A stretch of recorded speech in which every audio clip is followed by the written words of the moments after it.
గురువుగారు నమస్కారం అండి. నమస్కారం అండి. గురువుగారు, మేము కంచి పరమాచార్య అంటాం చంద్రశేఖరేంద్ర సరస్వతి గారిని.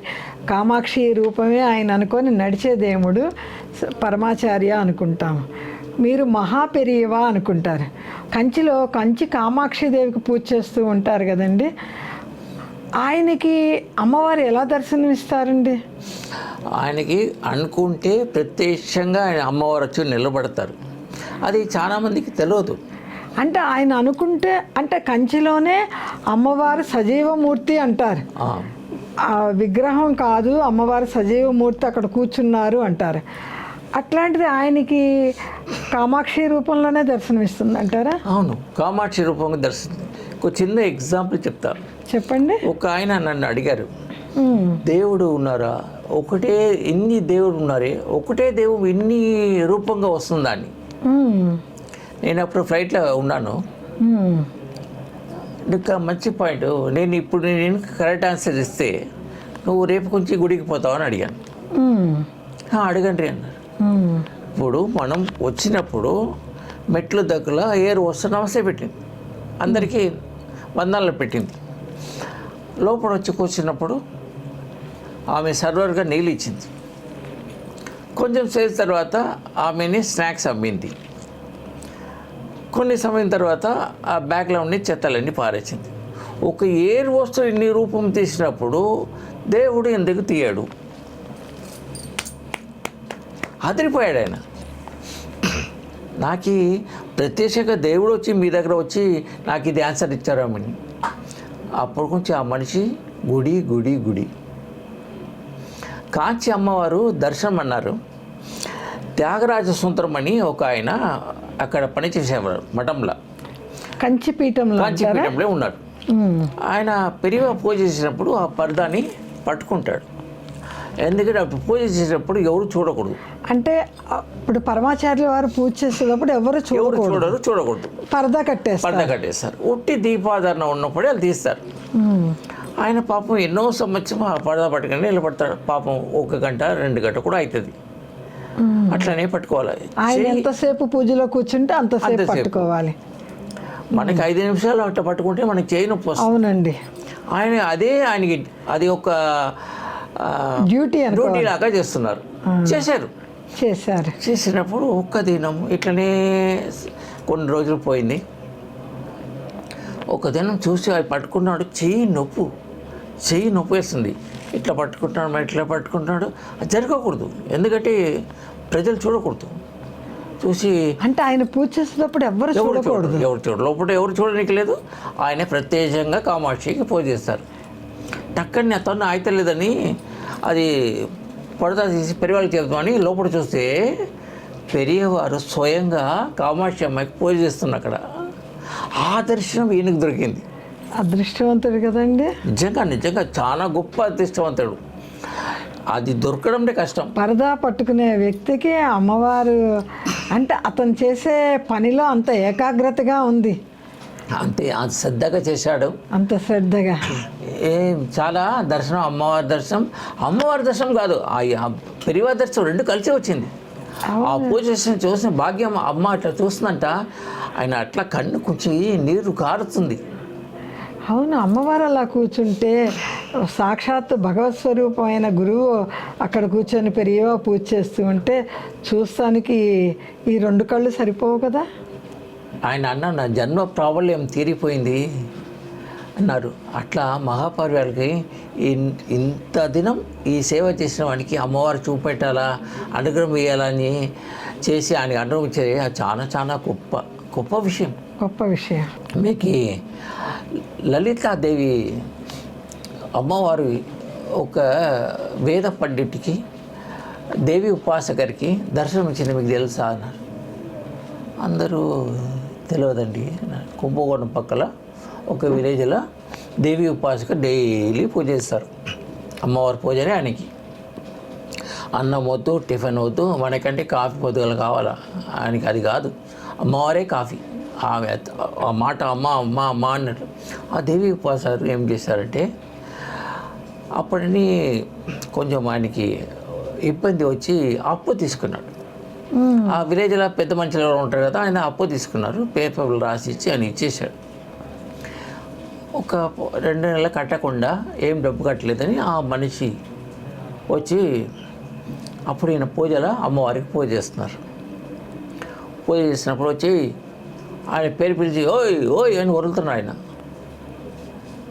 ఆయన వినిపించేట్టు కూడా అమ్మవారి దగ్గర మాట్లాడుతున్నాడు. ఆయన అమ్మవారు పూజ చేసినప్పుడు ఇదే ఎవరు ఉంటారు. ఇస్తే అప్పు ఇచ్చిన వాడికి కోపం వచ్చి ఏయ్ వస్తావా లేదా అది ఇది అంటే, అప్పుడు ఆమె భార్య లోపలికి చివరికి వచ్చి ఏమైంది, ఎందుకు వదులుతున్నాడు, 12 సార్లు పిలిచాను, ఒక పలకలేదు, అట్లా కూర్చుంటే ఏంటిది, డబ్బు ఇవ్వలేదు, అది ఇవ్వలేదని కోప్పడ శాంతం డబ్బు కదా ఎన్ని నేను తీసుకొస్తాను లోపల పోయింది. పోయి ఒక కవర్లో డబ్బు అన్ని పెట్టుకొచ్చి ఇదండి మీ డబ్బు, ఎట్లా గట్టిగా పిలువకండి, పూజ డిస్టర్బ్ అయిపోతుంది అంటే పెట్టుకోండి, పత్రం తీసుకోమన్నాడు. రాసి ఇచ్చిన పత్రం ఉంటుంది కదా, లేదు ఆయన పూజ చేసి ప్రసాదం సార్ ప్రసాదం తీసుకొని ఆ పత్రం ఆయనకి ఇచ్చేయండి, ఆయన సంతోషపడతారు. సరి అని ఎంత పెద్ద లొల్లి చేసినాడు అంతనే పిల్లిలాగా గమ్మును కూర్చున్నాడు. ఒక 30 నిమిషాల తర్వాత ఆ పూజ దేవి ఉపాసకులు పూజ అన్నీ అయిపోయిందా తీసుకొచ్చి ఈయన చూసి ఒక్క నిమిషం భయపడ్డాడు. మీరు ఎప్పుడు వచ్చారు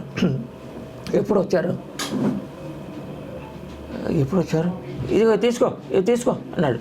ఏమి పత్రం అయ్యా రాసిస్తున్నావు కదా, అది నేను ఇంకా డబ్బు ఇవ్వలేదు కదా, ఇప్పుడే నీ భార్యతో ఇచ్చి డబ్బు ఇవ్వలేదంటావా, డబ్బు అని ఇచ్చేసింది పెట్టు.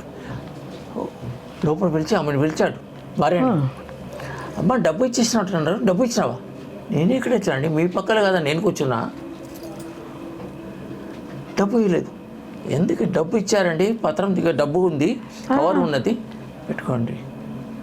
అప్పుడు లోపలికి వచ్చి ఒక వాయిస్, నేనే ఇచ్చాను, అమ్మవారి నేనే ఇచ్చాను, నీ పూజ ఏమి ఒక డిస్టర్బెన్స్ లేకుండా జరగాలని నేనే ఇచ్చాను. వణిగిపోయాడు. మరి ఆశ్చర్యం కదండి. అప్పుడు ఈయన అన్నాడు, అమ్మ నాకేం తెచ్చకుండా ఆయనకి ఇచ్చావు ఎందుకు అమ్మా అన్నాడు. లేదు నీ పూజ చేసేటప్పుడు నేను నీ దగ్గర ఉన్నాను కదా, అందుకే పూజ మనకి ఏమి ఒక అడ్డంకులు రాకూడదని నేనే పోయి చూసినాను. అవును, ఆమె చేయించుకుంటుంది ఆనందంగా. అక్కడి నుంచి డిస్టర్బ్ అయిపోతారని ఆమె వెళ్ళి అక్కడ ప్రాబ్లం అన్నీ తీర్చేసింది. అది ఎవరు తెలుసా అని అడిగారు పెరివా. అందరిలో చూసారు, లలిత సహస్రనామంకి భాష్యం రాసిన భాస్కర్ రాయరాయని. ఈ జరిగినది లలిత సహస్రనామము భాష్యం రాసిన భాస్కరాచార్యులు వారు, భాస్కరాచార్య అంటారు. ఇప్పుడు ఆయన పేరు ఒక విలేజే ఉంది కుంభకోణం దగ్గర. ఆయన ఇంట్లో అమ్మవారు అలా ఉంది, నాట్యం చేసింది, పూజలు అందుకుంది అంతే ఆయన చేత్తో. అందుకే అంటాను, మనం శ్రద్ధగా చేస్తే అమ్మవారు వస్తారు. నేను అందుకే పదే చెప్తాను, ఉన్నారు ఆ పెరిగా ఒక అనుగ్రహం, నడిచే దైవం ఆయన నడుస్తున్న దైవము మహాస్వామి అంటారు. నిజంగానే మహాస్వామి, జగద్గురు అంటారు. జగన్కే ఆయన గురు, జగద్గురు శ్రీ చంద్రశేఖరేంద్ర సరస్వతి వారు. అంతే. ఇదే ఒకసారి ఎవరో జగద్గురు అంటే అప్పుడు నార్త్ ఇండియా పోయిన ఈయన పెద్ద జగద్గురు అంటే అట్లా చూశారంట.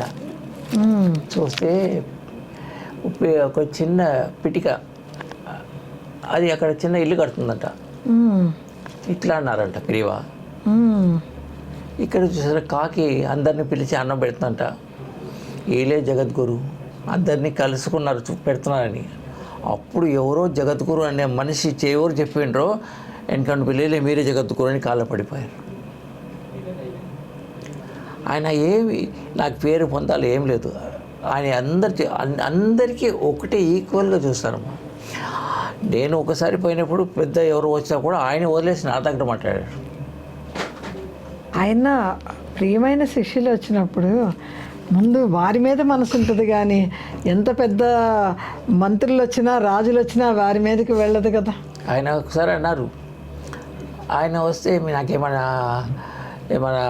జాబ్ ఇస్తారా, లేదు నాకేమైనా కావాలన్నా, నేను సన్యాసి పోరా అట్లనే ఒక పెద్ద సినిమా యాక్టర్ వచ్చినప్పుడు ఆ, ఆయన వచ్చారు, ఏం చేయమంటావు, నన్ను పోయి మాల వేయమంటావు అని అడిగాడు. అమ్మా ఆయన అట్లనే కాంచీపురం కామాక్షి టెంపుల్ వెళ్ళి ఆ మాల అక్కడ వేసి అట్లనే వెళ్ళిపోమన్నాడు. ఆయన దర్శనం ఇవ్వాలి అనుకుంటారు, ఇవ్వాలని అనుకుంటేనే ఇస్తారు కానీ అందరికీ ఇవ్వరు. అందరికీ ఇవ్వరు. ఆయన ఎవరికి ఇవ్వాలనుకుంటే వారికి ఇష్టమే. చాలా ఆశ్చర్యం అండి. అట్లనే వచ్చిన వారందరికీ పర్మిషన్ ఉండదు. ఉండవుతుండు. ఆయనకి తెలిసిపోతుంది ఈ మంచి మనసుతోనే వచ్చారా చెడ్డ మనసుతోనే వచ్చారా అని తెలిసిపోతుంది. ఆయన శిష్యులైన మీ పర్మిషన్ దొరుకుతామే మాకు గొప్ప విశేషం. ఏమది అని అన్ని పెరిగే దయ ఆయన ఏమన్నాను, నా గొప్పతనం లేదు. ఆయన ఒక అనుగ్రహం నాకు చాలా ఉంది, ఇప్పుడు కూడా ఉన్నది. అందుకే మా ఇంట్లో కూడా ఆయన ఉన్నారని మీకు తెలుసు. చూశానండి. ప్రత్యేకంగా అది అక్కడ వచ్చిందంటే ఆయన నా ఇంట్లోనే ఉన్నారు. అది నా ఇంట్లోనే పెరిగా ఉన్నారని నేను విజయేంద్ర సరస్వతి స్వామి గారు స్కందగిరి వచ్చినప్పుడు కూడా చెప్పాను.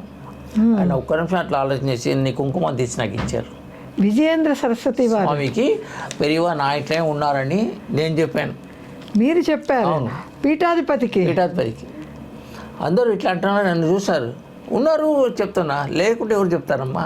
అంతే మీకు చూపెట్టినప్పుడు మీకు ఎట్లా ఉన్నారు అక్కడ ఒక వైబ్రేషన్ వచ్చింది కదా. చాలా అండి. అసలు నేను మూక పంచసతి మొదలుపెట్టిన తర్వాత ఆ పెరియవ స్వామి ఏమిటి, కంచి కామాక్షి ఏంటి, ఎన్నో అద్భుతాలు నేను చాలా మనసారా ఆనందించాను, పొందాను. 10 మందికి చెప్పుకునేవి కొన్ని ఉంటాయి, కొన్ని చెప్పుకోలేనివి ఉంటాయి. చాలానండి. మూక పంచసతి మొదలుపెట్టిన తర్వాత ఒక సువాసిని పూజ చేయాలి అని లక్కీ డ్రాలో తీస్తే శ్రీదేవి బాలసుబ్రహ్మణ్యం అని వచ్చిందండి. నేను అప్పుడు విజయవాడ పని మీద కూడా వెళ్తున్నాను. విజయవాడలోనే వారు ఉన్నారని వారి ఇంటికి వెళ్ళాను. ఆయన 8వ వాళ్ళ అక్కయ్య గారు చెప్పారు. నాకు వారు ఎవరన్నా తెలియదు, వాళ్ళ పూర్వం విషయాలు తెలియవు, ప్రజెంట్ విషయాలు తెలియవు. వారింటికి అన్ని సువాసిని పూజకు కావాల్సినవన్నీ తీసుకువెళ్తే వాళ్ళ అక్కగారు చెప్పారండి, ఆయన 8వ ఏట కంచి పరమాచార్య వారి దగ్గర కంచిలో కలిశారంట. ఆయన ఆదేశం ప్రకారము వేదాలన్నీ నేర్చుకొని తిరిగి మళ్ళీ కంచిలోనే ఆయన కంచి పీఠంలో వేద పాఠశాలలో ఒక అధ్యాపకుడిగా ఉండి మళ్ళీ విజయవాడ వచ్చారంట. ఇవన్నీ నాకు తెలియదు. అంటే అమ్మవారు నన్ను వారి ఇంటికి తీసుకెళ్ళింది నాకు తెలియకుండానే. చాలా మహిమలు మూక పంచసతి మొదలుపెట్టిన కాడి నుంచి నా మనసుకి. ఇంతకుముందు మీ గురించి నాకు తెలిసిన మూక పంచసతి మొదలుపెట్టిన తర్వాతే మీరు నేను కలుస్తాము, మీరు మా ఛానల్కి వస్తాము, ఇక్కడ మీ పాదం మోపుతాం కూడా మాకు ఆ పరమాచార్యుల వారే వచ్చారని భావిస్తున్నానండి. అది ఖచ్చితంగా అంటే ఎంతోమంది పిలిచారు, ఎవరికి నేను ఒప్పుకోలేదు. మీరు చెప్పిన తర్వాత నాకే రావాలని అనుకున్నా, ఆ పెరివా అన్నారు పో అన్నారో ఏమో వచ్చేసినామా అంతే. నేను అదే చెప్తా కదా, ఆయన ఆజ్ఞ ఉంటే ఏమని చేస్తాను అంతే. అది ఆయన ఒక నాకు చెప్పాలా అంతే. ఆ మహాపెరివా అందుకే ఎప్పుడు మహాపెరివా అదే ధ్యానం. మహాపెరివా సిద్ధ పురుషులో ఒక అనుగ్రహం. చాలా చాలా చాలా భాగ్యవంతుడు. అందుకే భాగ్యనగరంలో పుట్టి భాగ్యనగరంలో పెరిగానేమో, అది ఆయన ఒక అనుగ్రహమే అమ్మ. అది అందరూ పెరివా గురించి వింటున్నారు. ఆ మహాపెరివా ఒక ఆశీర్వాదం మీ అందరికీ పొందాలా, అందరికీ ఉండాలా. అందరూ మహాపెరివాని ధ్యానం చేయండి. ఆయన ఒక్క పాదం పట్టుకుంటే మిమ్మల్ని నడిపిస్తాడు. ఆయన నడిచే దైవం, నడుస్తున్న దైవం, ఇంకా ప్రత్యక్ష దైవం అంతే. కామాక్షి స్వరూపం కాంచీ కామకోటి పీఠాధిపతి శ్రీ చంద్రశేఖర సరస్వతి స్వామి గారికి పాదారవింద నమస్కారం. మహాపెరివా నిన్పాద చరణం, మహాపెరివా నిన్పాద చరణం, మహాపెరివా నిన్పాద చరణం. అమ్మ కామాక్షి, అమ్మ కామాక్షి, అమ్మ కామాక్షి.